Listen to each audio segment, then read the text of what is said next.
The new fence that went up by the playground is fantastic. Yeah. That was needed. Yeah, it was.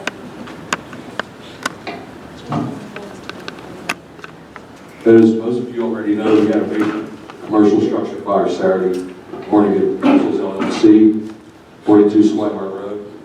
I'd like to make a few statements regarding that incident. First off, sorry to the Parks and Recreation Board for not having any fire apparatus at the Township truck event that happened that day. Unfortunately, we were at a very major structure fire and could not provide fire trucks for the kids that day, and we do apologize for that. I'd like to thank my chief, Alan Zombeck, who was the incident commander that day, as well as Cecil Chief 10 Ed Pogert, Lawrence Chief 28 Will Cass, McDonald Chief 12 Scott Albertini, and North Strabane Chief 48 Mark Grimm. These gentlemen all kept their crews intact and were involved with the decision making during the entire incident. I'd also like to thank Chief 10-1 Paul Pivac for setting up the off-site water fill station at Asian Automotive and also State Route 980 on Air Road. We had a total of 5 tanker trucks respond from Hickory, Chartiers Township, South Strabane, North Franklin, and Canton Township.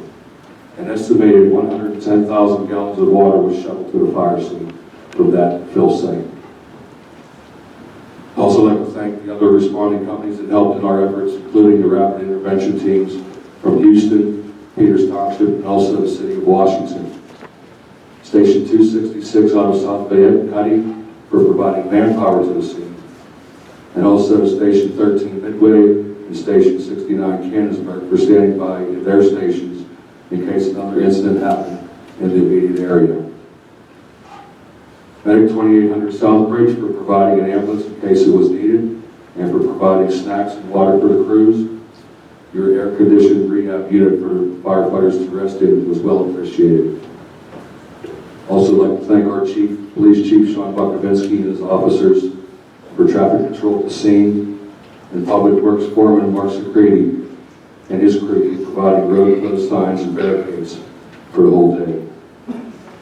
Also like to thank the Salvation Army for providing Gatorade, coffee, and breakfast food for the firefighters. Local businesses also were kind to us that day. Gianni's Pizza and Subway from Cecil had food delivered in the afternoon for us. Lastly, a big thank you to Mr. Don Fuchs from Weaver Town Towing Environmental and resident Ron Fleer.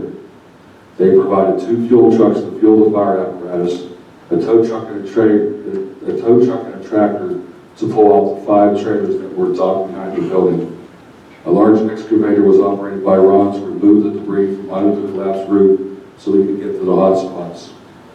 Without the use of this machine, we would have had a very difficult time getting the fire completely extinguished. Thank you, Ron, again for your efforts. As you folks can see, this was a group effort from 16 fire companies, police, EMS, public works, and the private sector. I would go to battle again with these well-trained individuals. The township and its residents should be quite proud of these men and women who worked together towards a common goal. Everyone stayed safe, and we all came home. Thank you.